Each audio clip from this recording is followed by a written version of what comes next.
Today's session is the final one in our run-through themes to do with the Middle Ages, the medieval church.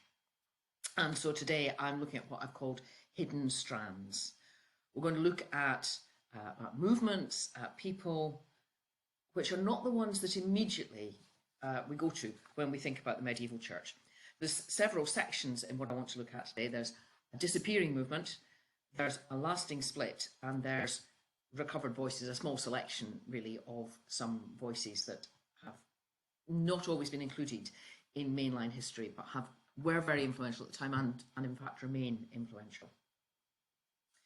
So starting with our disappearing movement, when we talked at the beginning of the reflection in the Middle Ages about monasticism, we talked about the Celtic monks and the impact that they made through their penitentials and also through their missions. And the best known probably is Patrick, who was enslaved he probably grew up in a settlement around Hadrian's Wall, and he was kidnapped by slavers at quite a young age. Talking about the early 5th century, he was taken to Ireland as a slave. He escaped.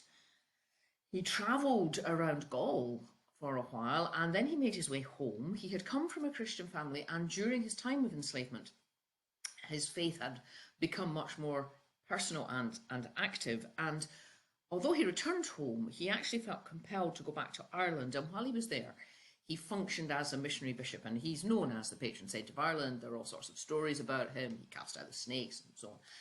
Clearly, there is a life written of him, but as with all the saints' lives, they need to be worked at to understand what the history is within it. But clearly, he had a role both of evangelism and of pastoral care in at least part of the island, and he has remained really important. There were others who did similar things in terms of mission and pastoral care. Columba, again, he was Irish. He dates from the late 6th century. A prince. The story goes that he had got involved in an honour conflict and ended up killing somebody, and his penance was to travel until he could no longer see his homeland. Fetched up on Iona. And from there, he led a mission across parts of Scotland and founded a monastery and became a very significant and influential part in the growth of the church within that part of the British Isles. The younger contemporary, Columbanus, probably the 580s, he travelled to Gaul. He met bishops there already. He went as a missionary, but there was already an existing church. He met bishops who didn't approve of him, and so he travelled further on. He seems to have made it to what we now know as Switzerland. And he was part of actually a whole missionary movement that travelled from Britain and Ireland across to Europe. Wandered. The Celtic monks wandered. That was part of it. They didn't, all of them, have the doctrine of stability that was part of the Benedictine model of monasticism. And wandering, travelling, peregrinatio, was often imposed as a penance. To leave your homeland was amongst the worst that someone could do, and so to be sent on a penitential journey was part of this whole penitential movement. And they took that penitential movement with them, as we've seen. They had an impact across Europe, but they're particularly important in the British Isles.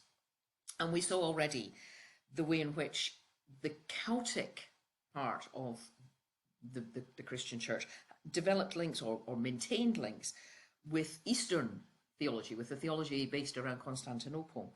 And they also developed liturgy and practice that was shaped by the Eastern church rather than the Western church. I was saying that Columbanus was resisted by the bishops in Gaul. The church in Gaul was centred on Rome. It was connected through the Roman Empire links to the centrality of Rome. And that was where the conflict began to come. It also emerges in another mission that comes to Europe, the mission through Augustine of Canterbury. Sorry, I'm still moving too quickly with my slides.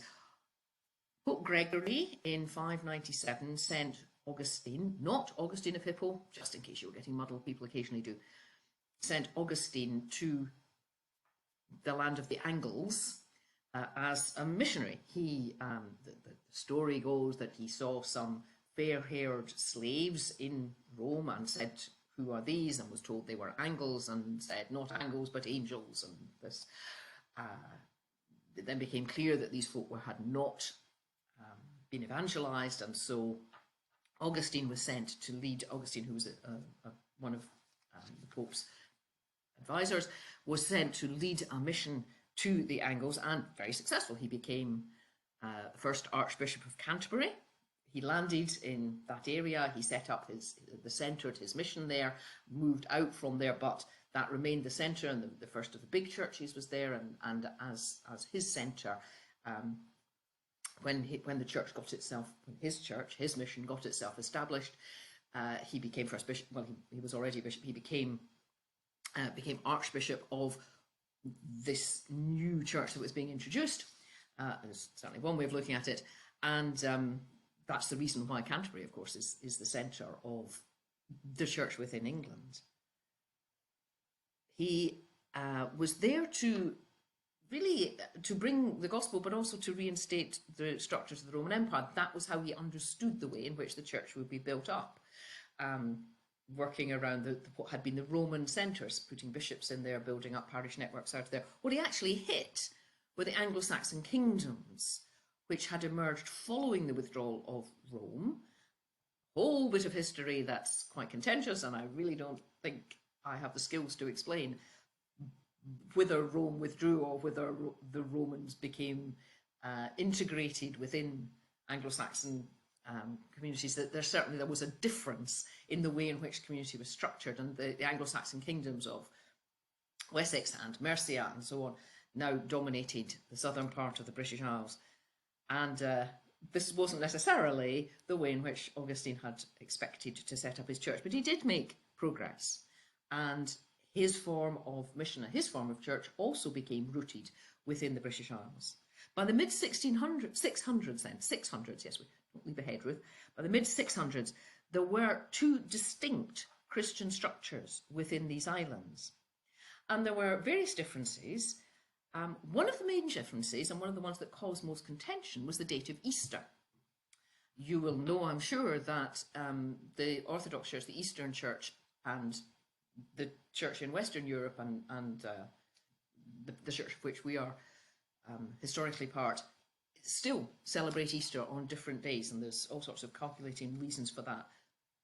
That was going on here, and it was causing problems, because actually there were within households people who had allegiance to different parts. There were within the royal household, particularly in Northumberland, people who had allegiance to different parts of the church, and therefore some were celebrating Easter while some were still in the Lenten fast. There was also an issue which focused around the tonsure, the shape of the tonsure that monks took to indicate their monasticism. What it actually indicated was allegiance to a different kind of monasticism. Celtic monasticism, as you can imagine from what I've said so far, I hope, functioned quite differently from the Benedictine form of monasticism that was beginning to dominate the Roman-centred church. Celtic monasticism was much more mobile. It was much more worked through family networks. The houses were very often double houses. There were men and women living celibate, but under the same leadership, which was often the abbess. And the leadership and the structure often mirrored the clan structure of the Celts in Ireland and Western Scotland. And so there were very different ways of understanding monasticism and practicing monasticism. And again, this caused a conflict. And there were different authority structures in the way in which the church was organising itself, and the way in which it related to the secular authorities. Augustine brought with him the kind of model that we've seen emerge around Constantine, Theodosius, whereas the Celtic model was much more, often those who led the church were those who were politically powerful. As I said, Columba was a prince. The leaders, particularly in the monastics, were often drawn from the princely families, and the allegiances were often family, clan-based, rather than the kind of political domination and structure that we see emerging out of the Roman Empire and taking shape within what becomes called the Holy Roman Empire. So there are all kinds of tensions and complexities, different ways of being church that were coming up against each other and causing problems and making life difficult. In 664, a synod was convened in the north of England to sort out the date of Easter. Now, this was not the first time meetings had been called to try and sort out the date of Easter. There are various councils called various places around Europe because there were confusions about it. This synod was held at Whitby. Whitby was a double house. It was led by Abbess Hild or Hilda. And those who were called were the royals of Northumbria, particularly Oswy, and Oswy in a sense is the lead royal in this part of the story, although others were involved from surrounding kingdoms, and theologians from the two different traditions. And they presented their arguments, they presented their reason why their understanding of Easter, and by implication their form of church, whether Roman-centred or Celtic-shaped, is the one that Oswy should accept, and therefore should become the church in Northumbria, and therefore begin to take on quite a dominant role. This is a very large kingdom. The Celts argued their case. They explained why they celebrated Easter when they did. They talked about the links that they had with various other parts of the church and the way in which they were in line with other parts of the church. The Romans argued that their position, their church, was founded by and on Peter the Apostle, to whom Christ had given the keys of heaven. This becomes the phrase that is of greatest significance, because what Oswy saw in that was a kind of power that he recognised, that Peter had the equivalent heavenly power that he had as a king to determine who was in and who was out, to determine life and death, to determine salvation or damnation. And so he went with the Roman side, the Roman argument. Now, at one level, this was a minor shift. What he was doing was agreeing that in his territory, Easter would be celebrated at the time that was in line with actually the vast majority of Europe, with the church that was centred in Rome. At another level, it was the end of a separate Celtic tradition within the British Isles, because with that decision, and what you're actually seeing in this picture here is a monk being tonsured in the Roman style. With that decision, what we're actually getting is the political backing for the Roman form of church, the church that had come across with Augustine, and the loss of political and therefore powerful backing for the Celtic church. And it begins gradually. It doesn't stop overnight, but it does begin gradually to fade away. Or does it? I mean, this remains contentious. And there is a contemporary revival, or attempt to revive Celtic tradition. See it emerging in the Iona movement, started in the 1960s. See it reflected in the Northumbria community, it's much more recent. There is a lot of debate about the nature of the Celtic church. And I suspect in some context there's a lot of romanticism about the nature of the Celtic church, which identifies things that clearly were very important to do with relationship to creation and honouring of creation and so on, but possibly ignores some of the harsher aspects that we've touched on around penitentials and so on.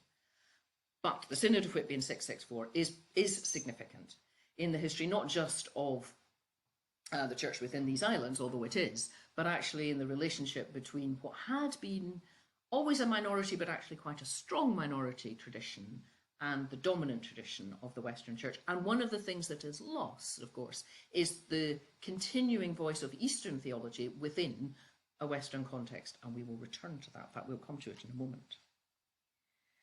There were political as well as theological issues at stake here, which king and bishop partnership is going to be in power, and that is part of what is going on with it. But the Synod of Whitby marks something that is often not much talked about in church history, but is particularly important if we're understanding church history of our own islands, but as I say, does have wider implications. And with it, there's the loss or the going underground or the hiding of a tradition that had been very important, the Celtic tradition. To come on to the second one, I want to talk about the East-West split, a lasting split. I've just talked about the loss of an Eastern voice, but actually what happens within a few hundred years is the complete schism between the East and the West Church. We've seen on several occasions events and issues that reinforced the separation between Greek and Latin churches. There were differences of language, and that led to differences of understanding, and that led to tensions between the churches, but also there were cultural differences, there were differences around liturgy, there were differences of context, and the encounter with, on one side for the Eastern Church, the growth of Islam and the pressure and the experience that people felt without the Western Church, the collapse of the Roman Empire, and the rise of the warlords, and then the re-emergence of some kind of imperial form that identifies itself with the church. Those are different kinds of histories which had already taken root and had shaped, sort of as if people were going in different directions. You know, they'd started from the same place, but they were going off in different directions. But they were still understanding themselves as belonging together. There were clearly links. I mean, we saw at the time of the Chalcedonian Council, for example, that it was words from the Pope in Rome which become helpful in giving clarity to the debate and actually shape what becomes the Chalcedonian definition. So although that was an Eastern Council and largely made up of Eastern bishops, the voice from the West, and actually a very powerful voice from the West, becomes one of the very significant voices that shapes the formulation that comes out of the Council. In 1054, however, there is what is known as the Great Schism, or the East-West Schism, which differentiates it from lesser and another great schism that we'll look at in a few moments. But this is the East-West Schism. Events leading up to and events in 1054 made this a complete separation that still shapes the life of the whole church. There are actually even disagreements about the primary causes of the disagreement. The Western Church, particularly the contemporary Roman Catholic Church, regards this as an issue of ecclesiology. The Orthodox regard this as argue that actually theology is more significant than church order. Certainly both are present, discussion about God. Let's take the ecclesial ones first. At the heart of that really is the issue around papal privilege. We've seen how Rome as the imperial centre and as the place of Peter's reputed bishopric rose to sole preeminence in the West. The Western Church, lay aside what I've said, the Celtic tradition, but the Western Church in its vast majority centred on Rome and Rome alone, and saw the Bishop of Rome as having a particular leadership role for the whole church, and having, although there were the cardinals and the bishops around him, the Pope had was at the top, if you like. The Pope is the most significant. In the Greek-speaking churches, there were several cities whose bishops had this kind of role. The argument is that they're autocephalous, that each is self-directing and the bishops work collegially. So that the church based around, and the cities were Constantinople, Alexandria, Antioch, Jerusalem to some extent, the churches based around that looked to their patriarch. And their patriarch and the patriarch of the other cities all worked, or all were understood as being on a level. Any honour that was given to Rome, and it was, as we've seen with the Tome of Leo and its impact on the Council of Chalcedon, was an honour of respect, but wasn't necessarily of authority. They regarded the Bishop of Rome as being on the same level as the bishops of Constantinople, Alexandria, and Antioch. Whereas the bishop in Rome and the church around him were convinced that actually he was above them as well, that they were bishops in the way that bishops of other cities in the Western Empire were bishops, and they should all come under the supreme headship of the Bishop of Rome. This was an issue of real contention. It was a question very early on. And at the heart of this question is, where is the unity of the church located? How is the church one church when it's in different contexts, speaking different languages? Does it hold together? It's there right from the beginning. Ignatius of Antioch in the 2nd century is the first to use the term katholikos, meaning universal or complete. And he centred it in the bishop. In his second letter to the Magnesians, he says, wherever the bishop appears, there let the people be. As wherever Jesus Christ is, there is the Catholic Church. It is not lawful to baptize or give communion without the consent of the bishop. On the other hand, whatever has his approval is pleasing to God. Thus, whatever is done will be safe and valid. The church is the church because the bishop holds it together. The bishop validates, authorises, gives it its identity. Now, what Ignatius doesn't do is identify bishop, and because he's working with a much smaller community. What the Eastern Church does is say each of the bishops, the patriarchs in these cities, fulfill this role. What the Roman Church is saying is the Pope is the one who fulfills this role for the whole church through a network of bishops, through a network of priests. So the higher up, but there must be one head, because there is one centre to the church, and that head is the Roman bishop, who is known as the Pope. And this becomes an issue. This becomes the argument between them.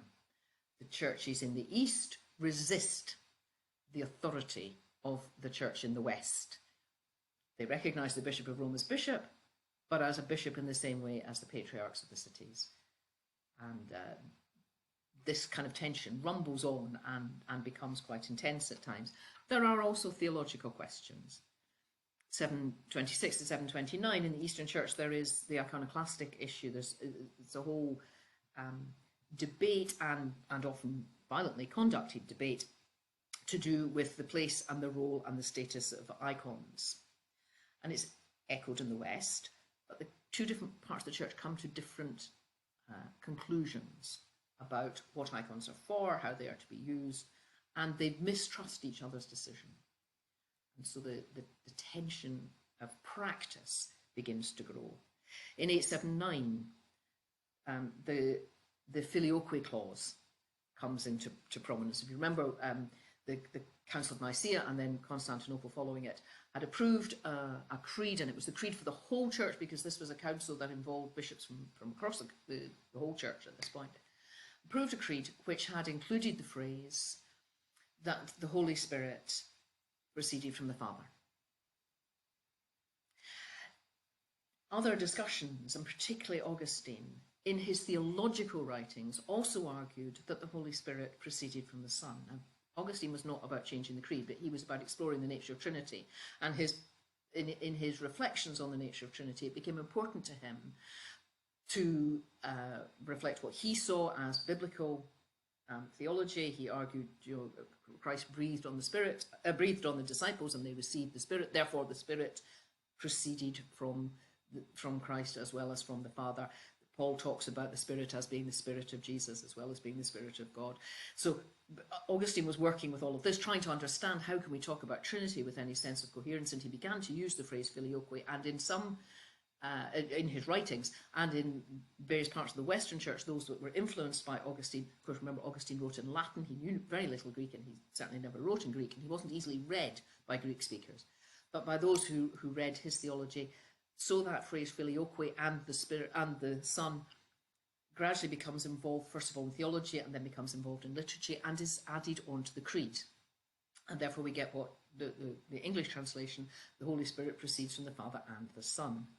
Now, this becomes an issue between the Eastern and the Western Church for two reasons. First of all, in 879, the Council of Constantinople, which is an Eastern, a Greek-speaking council, rejects this theology, but also rejects the change being made by one part of the church. They reject the understanding that underlies the use of the phrase, but they are also wanting to say there was a creed agreed by us all, and it isn't that one part has the right to change it. and it's still an area of debate. The creed still holds differently, and it is one of the major issues of debate between the different communions. There's also a difference, if you like, of approach. We talked a little bit about scholasticism when I was talking about how people learn to think Christianly. Now, scholasticism is very much about using philosophy in order to undergird and to understand and to explore theology. This was regarded as very much a Roman, a Latin practice and tradition, and it was regarded with great suspicion by the Eastern philosophers. And the Eastern theologians, I beg your pardon, the Eastern theologians argued that they did not need a metaphysical explanation, for example, of the Eucharist. They simply affirmed and asserted it and knew it as a theological truth and as an experiential truth.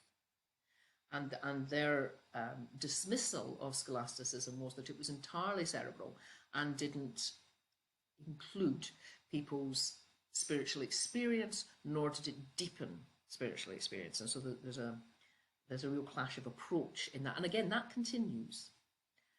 If you look at the way in which theology is explored within a Western context and within an Orthodox context, there is still this difference of standpoint, really, of how the use of philosophy, the need for rooting in a wider context than only theological, or does it stand alone as theology and does not need a foundation outside itself. And there are various other theological differences that emerge: understanding of original sin, understanding of human nature, understanding of the means of salvation. And there, at one level, there are theological discussions about which people have gone on having discussions. At another level, they reflect this big difference between scholasticism and experience, and they all feed into this sense of separation and mistrust between the two communities. The precipitating crisis in 1054 was communion bread, and specifically whether communion bread should be leavened or unleavened. The Western Church had gradually begun to use unleavened communion bread. Eastern Church continued to use leavened bread when celebrating the Eucharist. In 1053, churches within Italy which followed the Greek practice, because of course people are still travelling and people will set up, as they do now, will set up churches reflecting their own language and their own culture and linked to their home communities. Greek practice churches in Italy were required to conform to Roman rites or to close. And in response, the Patriarch of Constantinople did the same thing to the Latin churches in his jurisdiction. Leo X, who was the Pope at this time, sent a legate to Constantinople to demand recognition of the Latin Rite churches, with the claim that as Pope he had universal jurisdiction, and therefore his form, or the churches that were within his tradition, should be present throughout the whole of wherever the church was. There were also political and military questions to settle at this point. Coming up to the Norman conquest of England, well, the Normans were trying to move into Italy, and the Pope wanted support from east, from Constantinople. He wanted political support and military support to resist Norman incursions. So he was trying to build bridges, but the talks went very badly. One suspects that the legate who was sent was not the most tactful of people. And eventually the legate went to a worship service in Hagia Sophia, which is the main church in Constantinople. This is a slightly later, well, you can tell it's a later picture, it's a slightly later version. But he went to one of the worship services in there, marched up during the celebration of the Eucharist, and laid on the altar the bull of excommunication. He, on behalf of the Pope, who claimed jurisdiction over the Eastern churches, the right of determining their identity as churches, excommunicated the whole of the, well, actually excommunicated the priest, the bishop who was responsible for this area. The Patriarch in Constantinople simply retaliated and excommunicated the Pope, claiming that while he didn't have universal jurisdiction, he had jurisdiction in his area, and he could shut out, he could claim to be heretical anyone who did not come under his authority. It was personal. It was actually to do just with the individuals involved, but what it did was symbolise a breach and solidify what was already diverging trajectories. When the individuals involved died, there was a sense maybe this had disappeared because these were individual excommunications, and perhaps things had got to a point where they were no longer, it was no longer possible to form any kind of reconciliation, and this remains an open wound within the church. And the Crusades, it has to be said, did not help. Constantinople was sacked by Christian crusaders who had been invited in to help them, but they did not recognise these fellow believers as fellow believers. So that sense of separation had become so complete by then. The excommunications were formally nullified in 1965 by the then Pope and the then Patriarch, but didn't actually bring any real substantive change. But efforts to reunite the churches, or at least allow mutual recognition, are still going on, are still very much part of the agenda, for example, of the World Council of Churches. But that's not easy, because there's centuries of mistrust and choosing a different direction. And there's also just such a different history and such a different identity. And as we've seen with the war in Ukraine, within Orthodoxy there are huge splits themselves, and it's hard to make peace with outsiders when you haven't even got peace inside. So this remains a struggle and a sorrow. I want to look at some recovered voices now as well, and particularly to look at some women mystics. Because I'm very aware, practically everybody I have mentioned so far, the entire course, has been a man. And that in itself, of course, is historical comment. It's not that women weren't there, but their voices were not heard, their voices were not recorded. But there were some early church voices, and we did refer to them. We probably need another course to do justice to them. But today, I want to tell you about 3 women and about a women's movement. None of them are exactly hidden, but for long periods they've not been highly visible, and they're often not told when we tell the mainstream history of the church. But I will start with Hildegard of Bingen. She lived from 1098 to 1179. She came from a wealthy family. 2 of her brothers became priests. She had a sister who became a nun. Hildegard had visions from her toddlerhood and was clearly understood by the family to have a special gift and a special calling. And at 8, she was sent to the Boydenberg monastery, which was the kind of local monastery, really, which it was a monastery, it was a male house, but there was a female anchoress connected to it. So she lived in an enclosure within the monastery as a holy woman, and she was called Jutta, and Hildegard was sent to be under her care, to be brought up by her. Jutta spent most of her days, as anchoresses did, most of her days in prayer and contemplation. In fact, what Hildegard did was spend most of her time in the monastery library without any supervision. She read whatever it was she wanted to read. Jutta's fame as a holy woman spread, and gradually a community formed around her. So it wasn't just Hildegard, but there were other women around her. And eventually there were enough that this was not working any longer, and we don't have a tradition of double monasteries, and so a Benedictine convent was set up with Jutta as the abbess, connected to the Boydenberg monastery and under its protection and care and authority. But Jutta was abbess 1136, Jutta died, and Hildegard was elected as abbess. The relationship with the monks at Boydenberg was not great, and so Hildegard decided that they should be a separate foundation. They should move away, maintaining a link, because they had to have a male involvement. Without male involvement there was no sacraments, because they needed a priest, and there was a priest within the monastery, a man called Volmar, who was very supportive of them. And the idea was that they would move and set up a separate community, and Volmar would be their overseer, their priest, their confessor, while remaining as a monk at Boydenberg. Hildegard argued for this, but got nowhere. But eventually Volmar even though they couldn't get moved at this point.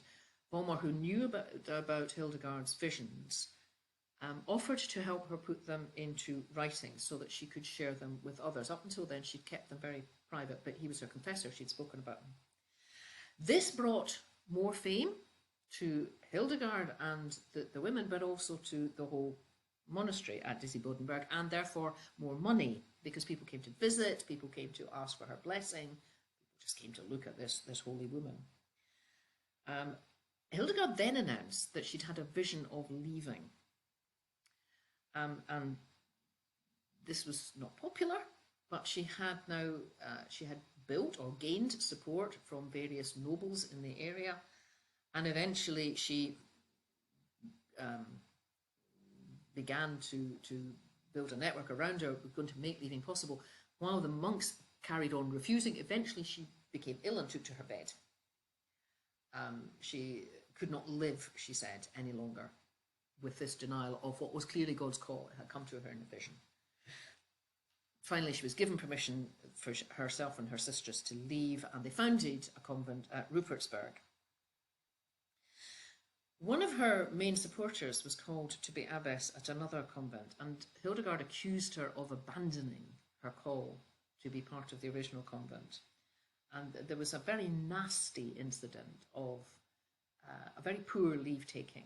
Hildegard wrote to the convent who'd invited this sister to come and told them that they were wrong, and told her she was wrong, and there was a very difficult relationship. She eventually left and became abbess of that convent.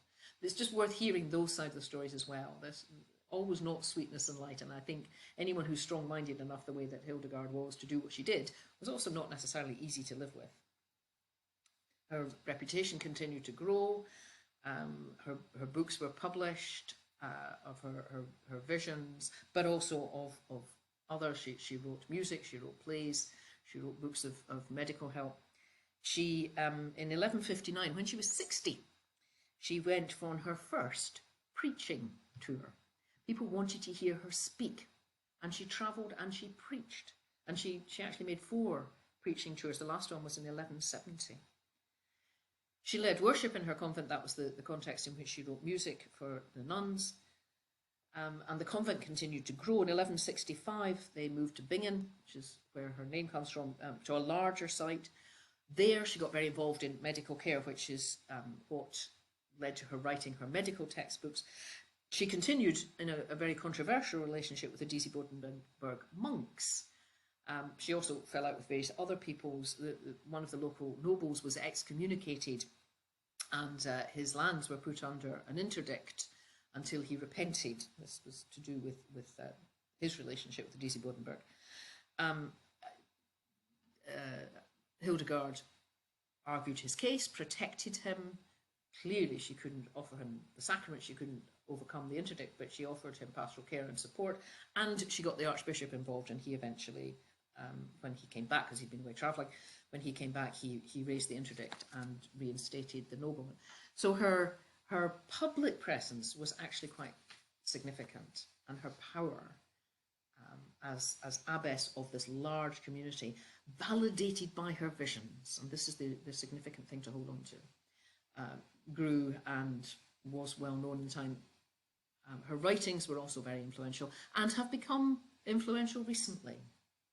She wrote 3 volumes of what she called visionary theology, Scivias, which is knowings, and one of the pictures up there is of one of the illuminations from an original manuscript trying to describe her vision. Liber Vita, the Book of Life, Liber Vita Meritorum, the Book of the Good Life, and Liber Divinorum Operum, the Book of the Works of God. And in them she describes her visions and then explores the theology of them. She also wrote a morality play with music, one of the first, or probably the first, that we have. So it's not a liturgical. She wrote a lot of liturgical music as well, but she wrote more than that. She wrote a play that her nuns put on, exploring theology, and she wrote music for it as well. She wrote medical works, she wrote scientific works, but particularly around nature. She argued that God was known in the Logos, who's the agent of all creation, and therefore is present in every material object. The material realm, she said, expresses the spiritual realm. So remember, we're working at a time when dualism and separation is important. When there's a great deal of suspicion, for example, of the human body, Hildegard's arguing for a very different kind of understanding. She equates sin with destroying that which God has created, and redemption with fulfilling the intention of creation. She also argued for, and she exemplified, women as equal.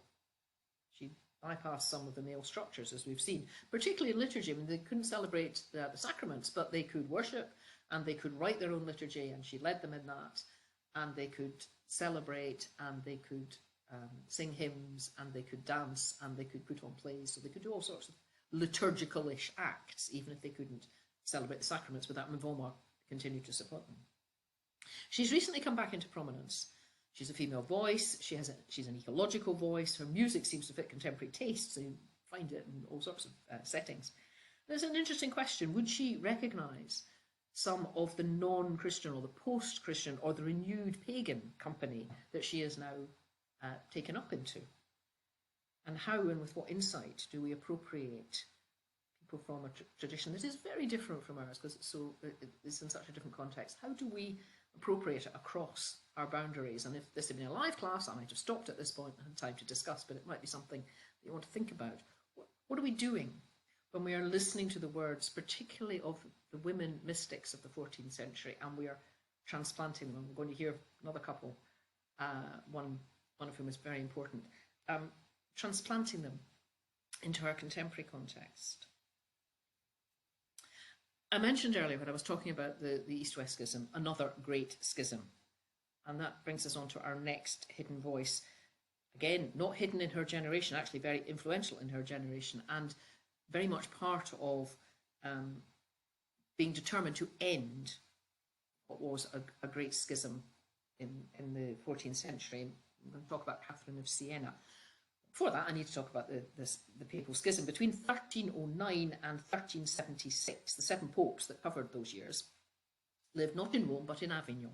And this is the palace in which they lived.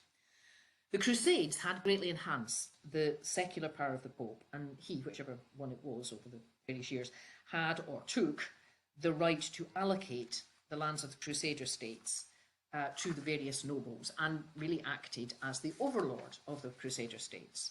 And that kind of power led to increasing tension with various European kings.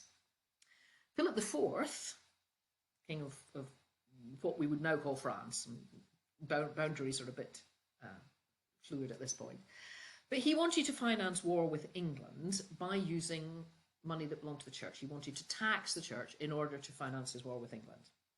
Crusading precedent here, he saw this as a way of bringing the true faith, because there was some sense that the English church was going its own way even at that stage.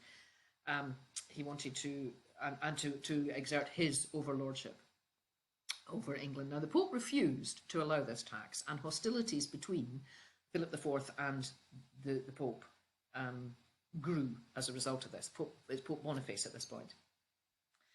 In 1302, Boniface issued a bull Unum Sanctum, in which he said he was trying to bring Philip back into line, and Unum Sanctum argues it is necessary, so the quotation, it is necessary to salvation that every human creature be subject to the Roman pontiff. You know, here we got papal privilege again.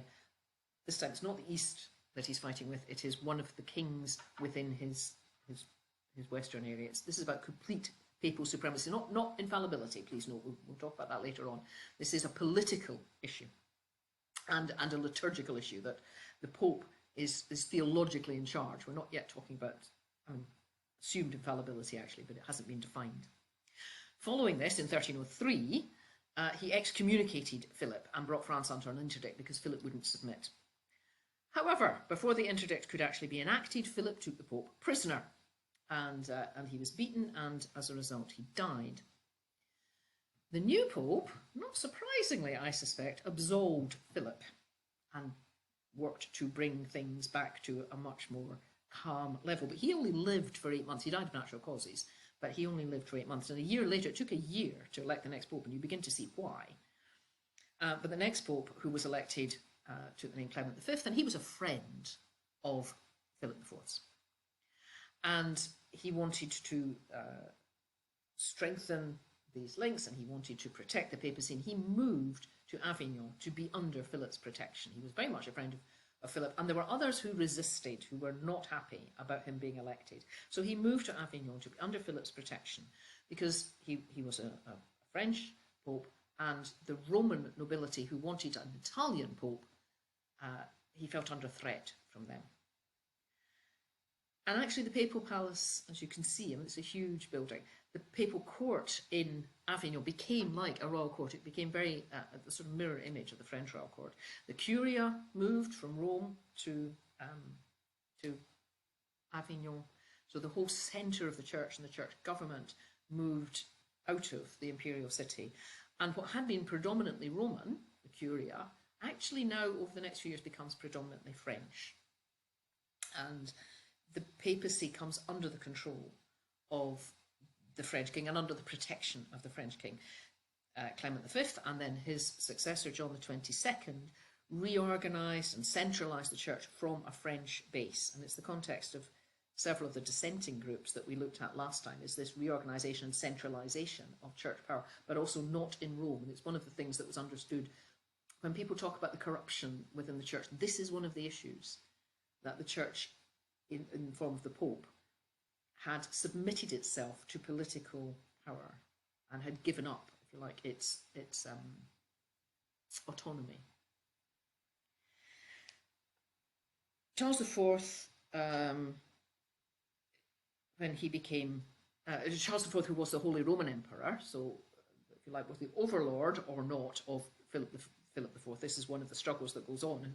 To what extent are the local kings subject to the Holy Roman Emperor? They are known as the Electors. They appoint the Holy Roman Emperor, but is he then in charge? Almost similar to the struggle between East and West bishops. But Charles IV, who was the Holy Roman Emperor, tried to get a non-French pope elected, and in 1378, when the next papal election, Urban VI, who was fiercely anti-French, was elected pope. However, the French cardinals seceded from the College of Cardinals and elected a rival pope known as Clement VII. And he went back to Avignon. He settled himself in Avignon. So we now actually, from 1378, there are two popes. There's one in Rome and there's one in Avignon. And that set the pattern of two papal lines with successors elected, because of course they didn't die at the same time, elected in each line. That lasts for nearly 40 years.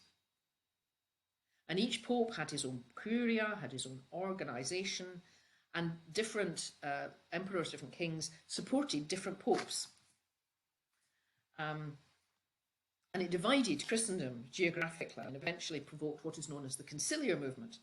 Popes had summoned councils, and I'll get onto this bit about three popes in a minute, but popes had summoned councils in previous years when we've seen it happen in the very early church, and it continued to happen. Popes brought together bishops and political leaders to try and solve various issues. And Clement, the Lateran Council, we talked about the Fourth Lateran Council when I was talking about the way sacramental theology developed in the medieval period. Council of Lyon, Council of Vienne, they all have take decisions and sort things out. But who now has the right to call a council when you've got two popes? Or does the council have its own power? And the conciliar movement grows out of this schism as a way of saying, actually, the council doesn't have to be summoned by the Pope. It isn't under the authority of the Pope. The council has authority in and of its own self and could act, could in fact reform, could sort out this issue of however many popes it is we've got, could bring Christendom together again. And again, when you remember, we've got those dissident movements that we heard about. One of the things that people called for, Wycliffe was one of them, called for a council to sort it out, because clearly it's going wrong under the Pope. Conciliar movement had its origins in the University of Paris. The University of Paris was known as a theological centre, and the kings asked the university in 1394 for suggestions to end the schism, and they suggested a general council, which could be called by the civil powers. And they went back to the Constantinian model, and Constantine called the Council of Nicaea to sort out a split. So the secular powers could call a council to sort this out. The range of the councils authority was questioned, was debated, and what right would it have? But it continued to bubble under, and we will come to it again actually when we talk about Reformation. But basically, by the beginning of the 1400s, it had produced a possibility of solving this problem and the scandal. In 1407, the university persuaded the French king to stop supporting the Avignon Pope, and this got things started. In 1409, there was a council called by the king in Pisa. It was bitterly divided as a council. There was a desire to end the schism, but there wasn't a desire to deal with the reform issues that were around. So they decided to focus on reunion and get it sorted out. So they deposed the two existing popes, and they elected Alexander V as their pope. Neither of the deposed popes would accept their deposition. They would not accept the authority of the council, and that's how you end up with three popes: Clement VII, Alexander V, and Urban VI. And you can see on that map there, they were supported by different communities, and life's just getting worse and worse. 7 years later, in another council was called in Constance, 1414. And this was supported by the princes as well as the prelates. There was much more political power behind this one. And it was presided over by the emperor, the Holy Roman Emperor at the time, Emperor Sigismund. The same division. There's an issue around they don't really want to touch reform, or some do and some don't. This is the council which condemns Wycliffe posthumously. This is the council to which Huss is summoned to defend his theology and from which he is executed. But it is the council which achieves the ending of the schism. It deposes the three popes, including one who had taken the title John the 23rd. And when in the 20th century we have a pope who takes the title John the 23rd, he was definitely making a point. He was denying that that pope had been a real pope. He was going back to John the 22nd and reconnecting to that. The council did, and they elected a pope who took the name Martin, became Martin V. The council tried to go on to further reforms. As we see, they tackled various things to do with theology and heresy. And they also said councils should meet every 5 years and should have the right to oversee the church, to look at the kind of issues they were dealing with in terms of liturgy and theology and so on. Martin V, having got himself elected, then said, no, the Pope is the supreme head of the church, the council is subordinate to the Pope, and the Pope will sort out the reforms. And so the councils didn't happen, although the conciliar movement continues to bubble under. I'm going to leave the story here because of the conciliar movement, because the point of telling it, apart from its own importance, and you need to know about the times of two popes and of three popes, is Catherine of Siena's role. Catherine was what is known as a Dominican tertiary. She wasn't a nun. She lived at home under the Dominican rule, but wasn't vowed and in an enclosure. She was a visionary. She was an ascetic. She gained a phenomenal amount of fame or notoriety. She was so distressed by the division in the church, and she got involved in writing letters. She wrote, and I put some quotations of the letters on the handout, she wrote in no uncertain terms to the various popes in her lifetime about getting this sorted, because she saw this as a scandal that divided the church, that harmed the church, and left the church open to attack from unbelievers. She also supported the Crusades, because this was part of what the church should be about. It should be reclaiming its territory. It should be defending the holy places and the holy people, the Christendom, the population of Christendom. She travelled to Rome in order to support the Pope in attempting to return, and she wrote not just to the Pope, she wrote to the princes, she wrote to kings, she argued them into supporting the Pope when he was trying to heal the schism. She didn't succeed, but she was part of what would eventually lead to the reunion. And she also wrote about her visions, and that had significant impact. She gained her authority, as it were, because of her visions, not because of her role, not because of her place in a hierarchy, not because of her position, but her visions gave her a voice. And that's that's one of the things about this hidden strand, if you like, that we'll come back to in a moment. Writing about visions is the mark of the third person I want to talk about as well. Her writings actually remained pretty hidden until the 20th century, and they were known, but only to a very small community, and they were deliberately kept hidden for fear of them being misjudged. What I want to do now is, well, give you a break from my voice and play you a video that will tell you a little bit of the story of Julian of Norwich. So just let me, whoops, stop this and share a video.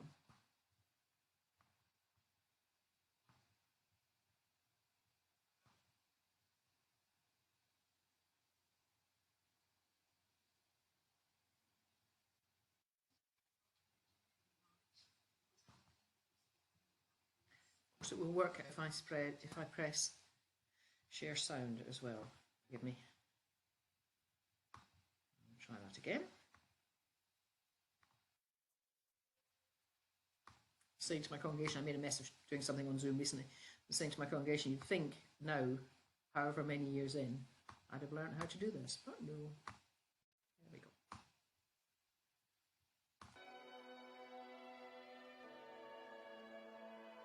This is the centre for Julian of Norwich, who was a medieval mystic and anchoress who lived in Norwich a long time ago, 1342 to 1429.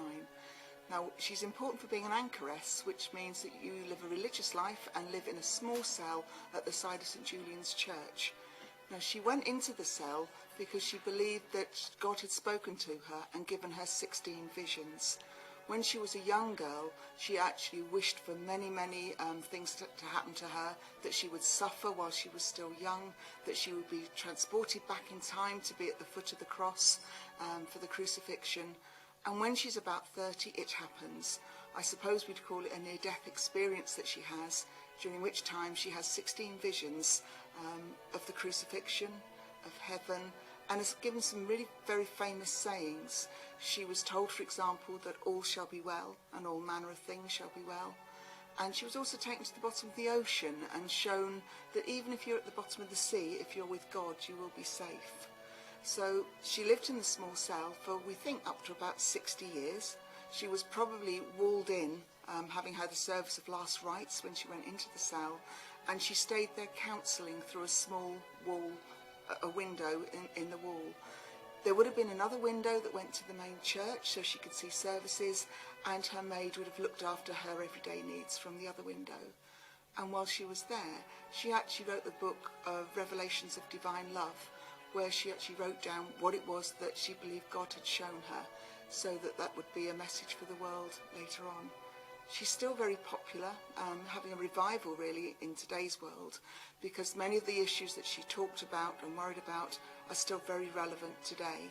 Certainly she talked about not to worry, not to feel guilty about things that you do. She also said that God was both male and female, so interesting, controversial things even in today's world. So a very, very famous lady.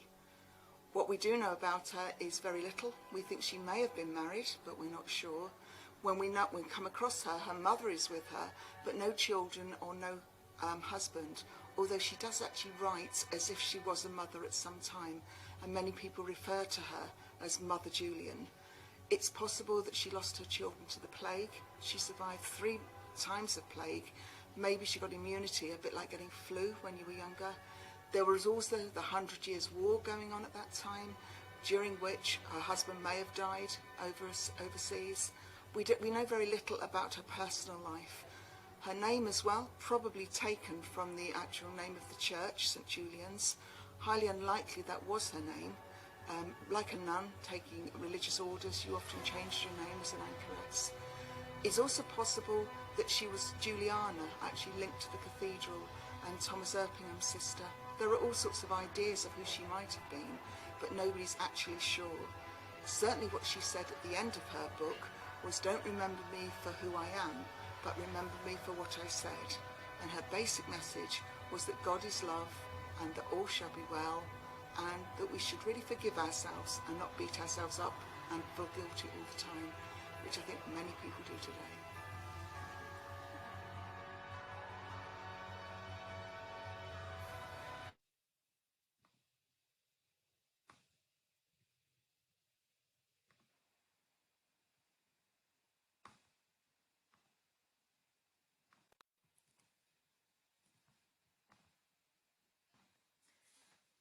back to Catherine.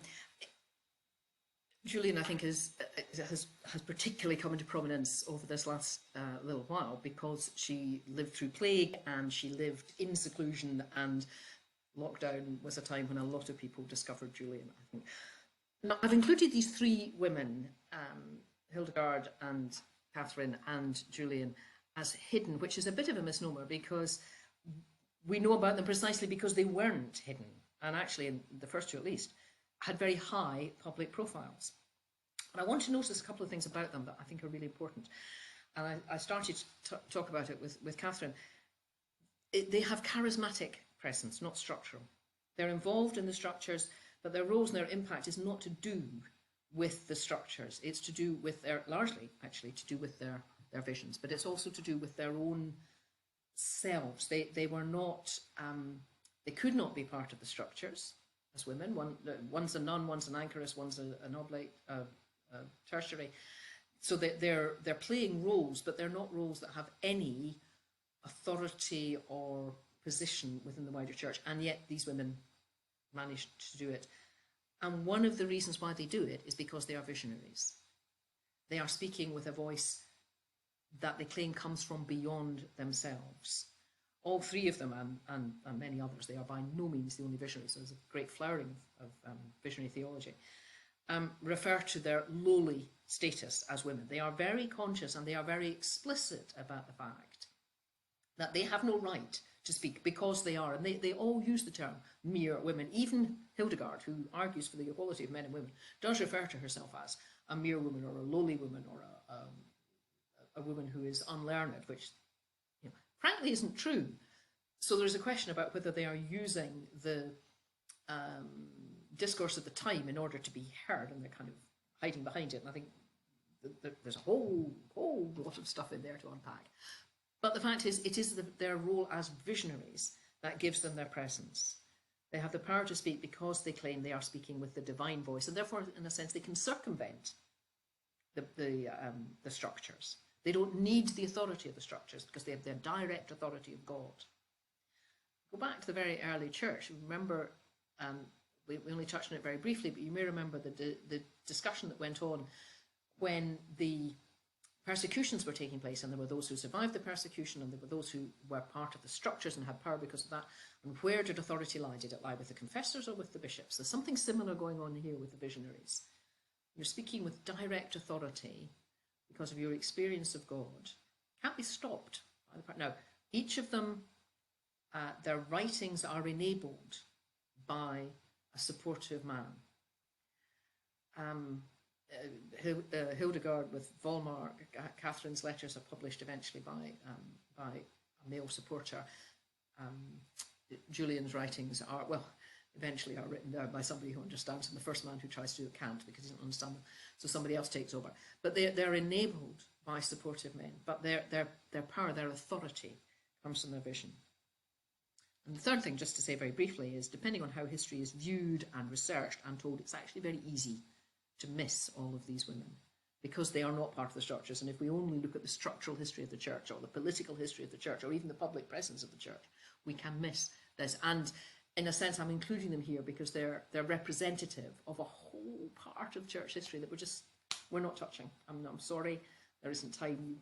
There are courses on hidden voices in the church that I'm sure you can go away and find. But I just wanted to get this bit in. And I also want to bring in the final recovered voice. This isn't an individual, this is a movement, but it's one that's very easy to miss. And that's the Beguines. Now, the Beguines are kind of nuns, not nuns. They were groups of women who lived in celibate poor communities. But these communities are not convents and nunneries. They're not secluded. They don't take vows. They're known as Beguinage. And they're groups of houses or dwellings, usually around a chapel. This is in Leuven. This a friend took this photograph last week when she was visiting it, and you've got a bit up there about it. You just see the chapel in the distance here. That these were the dwelling places of these women, and they almost had their own little town within the big town. And they're particularly important in Belgium and the Low Countries in the 13th and 14th century, and they continue right through. See, this béguinage continues until the 1980s. But their high point is 13th and 14th century. Sometimes women who adopt this way of life stay with their families, but more often they lived in these communities. And they lived in towns rather than out in the country or in any sort of seclusion. They didn't have an abbess, they didn't live under a rule, they interacted with the rest of society. They often operated as nurses, or particularly in the Low Countries, they were weavers and they sold what they wove. They were lace makers and they sold what they made, and they were therefore self-supporting. People weren't necessarily beguine for the whole of their lives. They might spend a period of time. Some did leave and marry, or some went home to nurse sick families or what have you. So there wasn't the sort of lifelong vow that nuns took.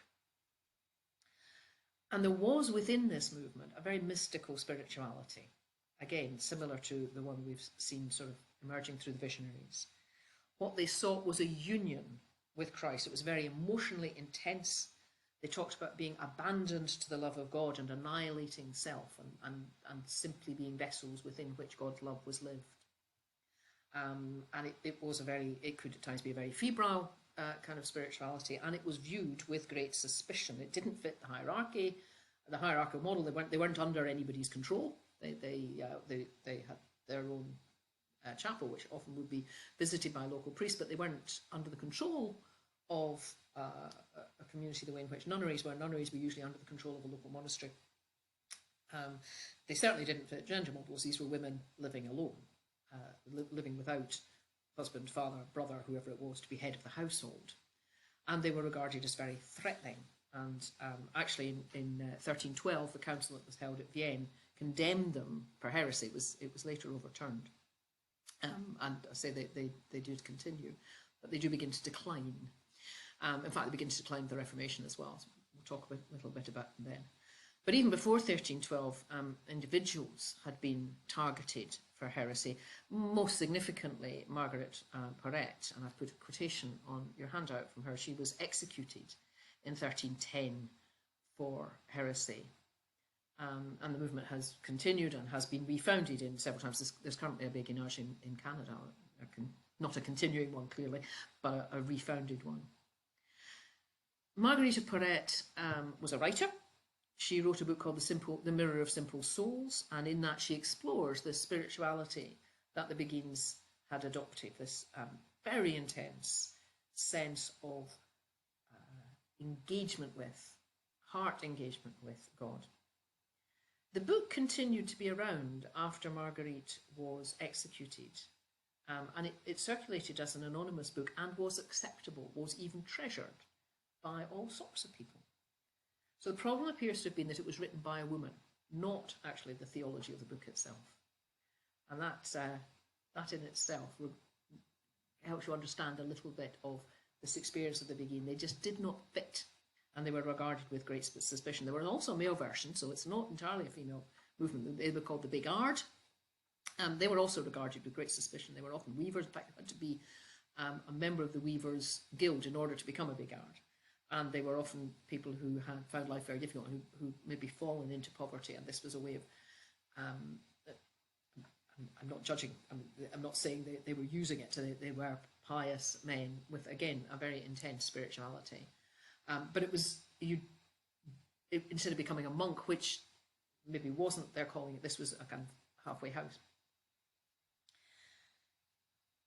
I bring them into this session, the Beguine in particular, because they were very influential in the piety of Northern Europe in particular, in the generations previous to the Reformation.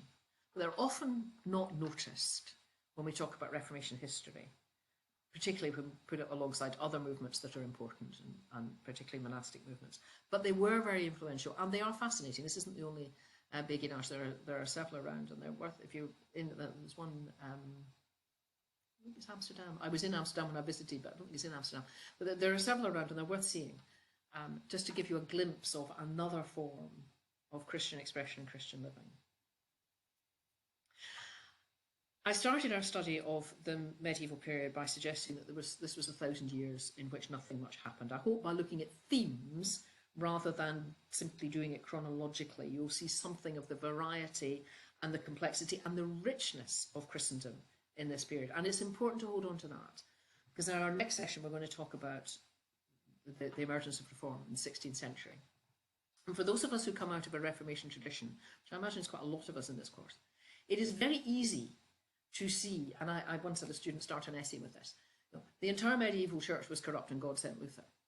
It's very easy to think that the whole of that 1,000 years wasn't just something that in which nothing really happened, but was actually a time when the church wasn't the church, when the corruption or wrong theology or nominalism or whatever it is you want to call it actually took over, and real church re-emerges again in the 16th century. And I wanted you to see that that's not true. Yes, there are horrible parts. There are always horrible parts in the church.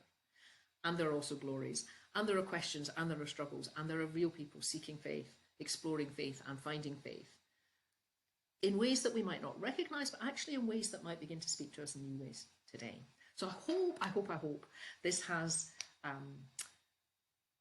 sparked your interest in bits of the medieval story, and that you might follow up some of it in other ways. Next time we meet, which will be on June the 27th, God in a fair wind, I will be doing that one live, but it will be 3 weeks. So from our 6th, so June the 27th, we will tackle Reformation of all shapes and sizes. Thank you.